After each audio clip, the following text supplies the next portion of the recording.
বছরে একবার এমন একটা দিন আসে যেদিন ভগবান নিজেই মন্দিরের চার দেওয়াল ছেড়ে মানুষের মাঝে এসে দাঁড়ান। ধনী গরিব ছোট বড় জাত ধর্ম সব ভেদাভেদ ভুলে সবাই এক রশিতে হাত রাখেন। এই উৎসবের নাম শ্রী জগন্নাথ রথযাত্রা। আজ আমরা চলেছি মুম্বাইয়ের ইস্কন জুহুতে, যেখানে হাজার হাজার ভক্তের সঙ্গে আমরাও সাক্ষী থাকব এই মহোৎসবের।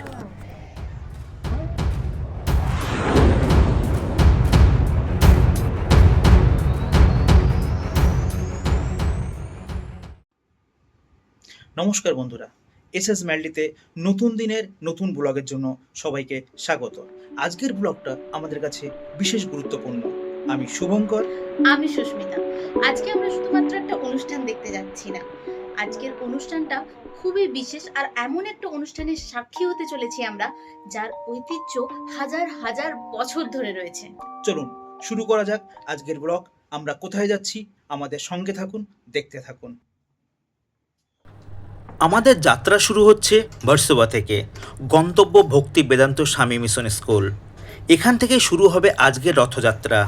কিন্তু তার আগে একটা প্রশ্ন, রথযাত্রা কেন হয়?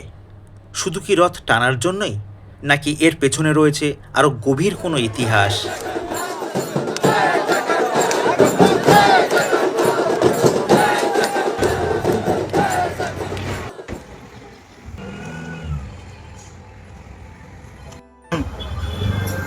আমরা বেরিয়ে পড়েছি এখন বাড়ি থেকে অটো ধরে। আমরা এখন যাচ্ছি ভক্তি বেদান্ত স্বামী মিশন স্কুলে, যেটা আন্ধেরি শাস্ত্রী নগরে। তো ওখান থেকে রথ বেরিয়ে জুহু ইস্কনে যাবে, কিন্তু আমরা একটু বেরোতে লেট করে ফেলেছি। এবারে দেখা যাক যে যদি রাস্তায় কোথাও আমরা রথের দেখা পেয়ে যাই তো আমরা ওখানে নেমে পড়বো, না হলে ভক্তি বেদান্ততে গিয়ে দেখা হচ্ছে আবার। রথ শব্দটি এসেছে সংস্কৃত ভাষা থেকে, যার অর্থ চাকার উপরে চলা দেবযান বা দেবতার বাহন। কিন্তু জগন্নাথের রথ শুধু একটি কাঠের গাড়ি নয়, এটি মানুষের কাছে ঈশ্বরের নিজে এসে আশীর্বাদ দেওয়ার প্রতীক। সারা বছর ভক্তরা মন্দিরে গিয়ে ভগবানের দর্শন করেন, কিন্তু এই একটি মাত্র দিন ভগবান নিজেই বাইরে বেরিয়ে আসেন তার ভক্তদের কাছে।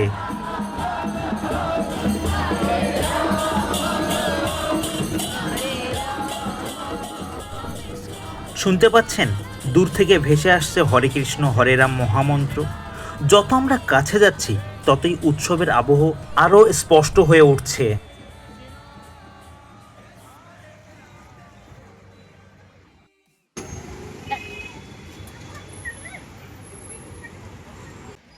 এখন বিকাল ঠিক 4:30। ভক্তি বেদান্ত স্কুল থেকে রথ ছাড়ার কথা ছিল রাইট 4টেই। আমরা স্কুলে পৌঁছানোর আগেই অলরেডি রথ ছেড়ে দিয়েছে। তো আমরা রাস্তার মাঝেই রথের সঙ্গে দেখা হলো। আমাদের এখান থেকেই আজ শুরু হবে মুম্বাইয়ের ইস্কন জুহুর বিখ্যাত রথযাত্রা। চারিদিকে শুধু ভক্তদের ভিড়, কীর্তন আর এক অসাধারণ ইতিবাচক পরিবেশ।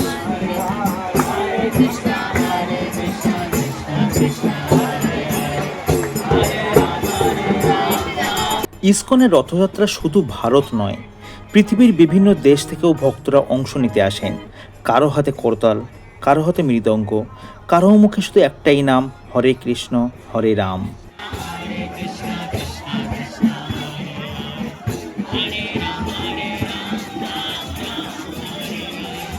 রথযাত্রার লোকারণ্যে মহা ধুমধাম, ভক্তেরা লুটাইয়া করিয়াছে প্রণাম। পথ ভাবে আমি দেব, রথ ভাবে আমি, দেব ভাবে আমি দেব, হাসে অন্তর্যামী। এই কবিতাটির সাথে কোথাও যেন আমরা বাস্তবে রথযাত্রা সত্যি মিল পাই।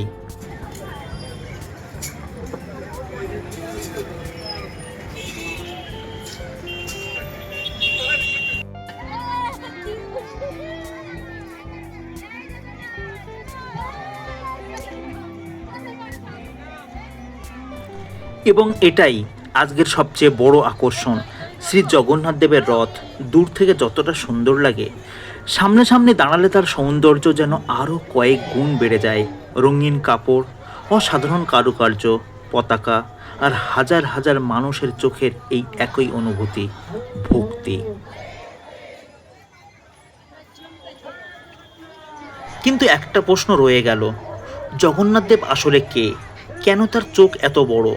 কেন তিনি তার ভাই বলরাম আর বোন সুভদ্রাকে নিয়ে রথে চড়েন? আর তাদের 3টি রথের নামের অর্থই বা কী?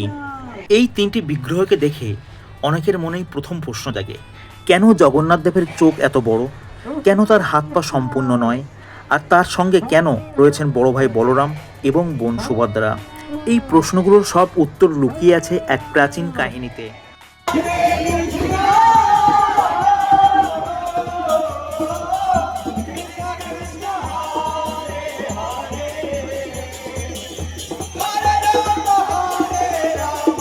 জগন্নাথ শব্দটি এসেছে দুটি শব্দ থেকে, জগৎ এবং নাথ, অর্থাৎ সমগ্র বিশ্বের অধিপতি। অনেক বৈষ্ণবের বিশ্বাস অনুযায়ী জগন্নাথ হলেন ভগবান শ্রীকৃষ্ণের এক বিশেষ রূপ।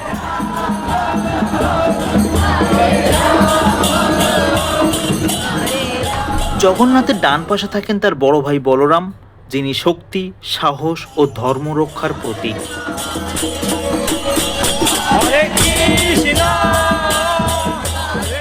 আর মাঝে থাকেন তাদের বোন সুভদ্রা, যিনি শুভ শক্তি, মঙ্গল এবং ভ্রাতৃত্বের প্রতীক।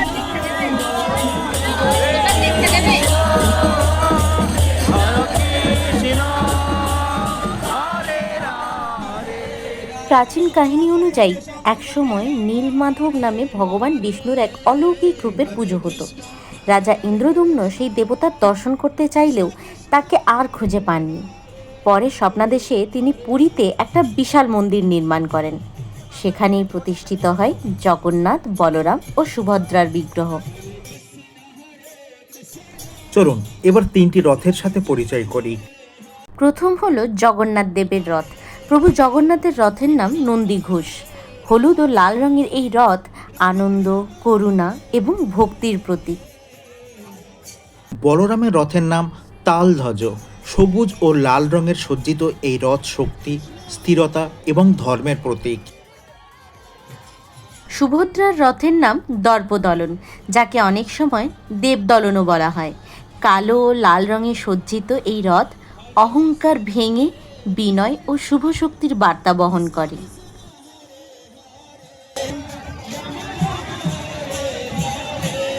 হাজার হাজার মানুষ কেন এই রথের রশি টানতে চান? ভক্তদের বিশ্বাস, আন্তরিক ভক্তি ভরে রথের রশি টানতে পারলে ঈশ্বরের আশীর্বাদ লাভ হয়। তবে এর আসল শিক্ষা হলো, ঈশ্বরের পথে সবাই সমান, সবাই মিলে এগিয়ে চলাই প্রকৃত ভক্তি।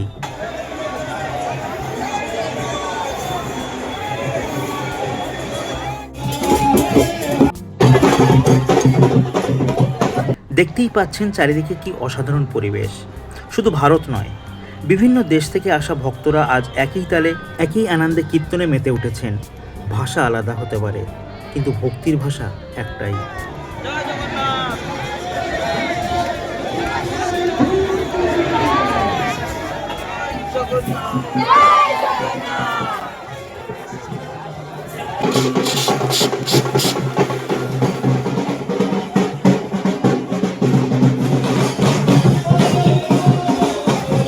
রাস্তার মাঝে মাঝে খেতে দিচ্ছে, জল দিচ্ছে।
ইস্কনের রথযাত্রার আরেকটি বিশেষ আকর্ষণ হলো হরিনাম সংকীর্তন। কেউ নাচছেন, কেউ গাইছেন, কেউ শুধু হাত জোড় করে প্রণাম করছেন।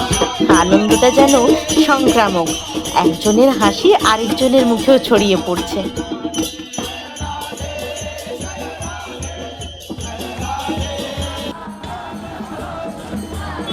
হরে কৃষ্ণা। রথযাত্রার সাথে যেতে যেতে আমরা বিভিন্ন জায়গায় বিভিন্ন রকম প্রসাদ পাচ্ছি। মানে আমি এক জায়গায় পেলাম কলা প্রসাদ, ঠিক আছে, এখন এটাকে আমি খাবো।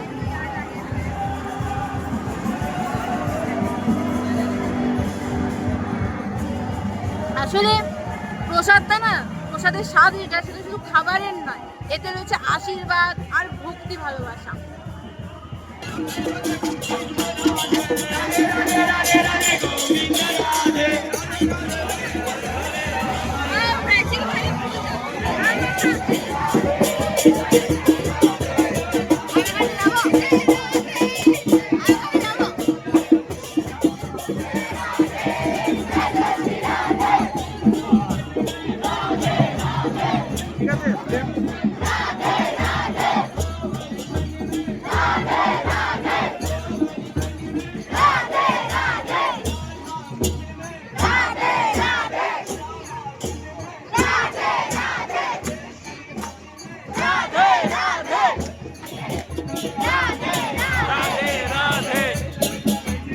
राधे राधे राधे राधे राधे राधे राधे राधे।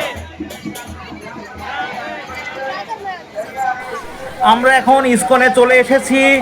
বিভৎস বৃষ্টি হচ্ছে, কিন্তু তার মাঝে সমস্ত ভক্তরা সব তাড়িয়ে তাড়িয়ে আনন্দটা উপভোগ করছে।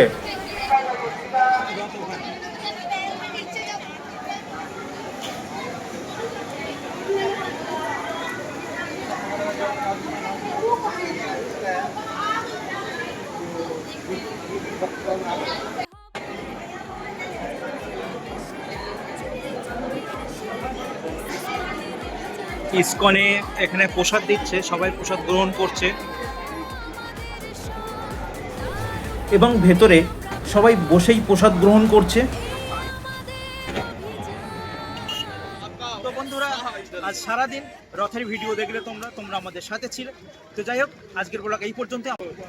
আমরা রথের সাথে ইসকনে আসতে আসতে বৃষ্টিতে ভীষণভাবে ভিজে গেছে। তো আমরা ইসকনে এসে প্রসাদ নিলাম, প্রসাদ খেয়ে এখন আমরা ফেরার পালা, আমাদের বাড়ি ফেরার পালা। এখন আমরা বাড়ি ফিরবো। তো আজকের ভিডিও এই পর্যন্তই। পরবর্তী ভিডিও পেতে এসএস মেলোডির পাতায় চোখ রাখুন। ততক্ষণে আপনারা সুস্থ থাকবেন, ভালো থাকবেন। আমি শুভঙ্কর, আমি সুস্মিতা। আমরা বিভিন্ন ধরনের ভিডিও নিয়ে আসি এই এসএস মেলোডি চ্যানেলে। যারা এখনও চ্যানেলটিকে সাবস্ক্রাইব করেননি তারা দ্রুত গিয়ে চ্যানেলটি সাবস্ক্রাইব করে দিন। আর এই ভিডিওটি ভালো লেগে থাকলে এটাকে প্লিজ লাইক, কমেন্ট, শেয়ার করে দিন। আর পাশে থাকা বেল আইকনটি অবশ্যই প্রেস করুন পরবর্তী ভিডিওগুলোর নোটিফিকেশন পাওয়ার জন্য। তো দেখা হচ্ছে পরের ভিডিওতে। টাটা, শুভরাত্রি।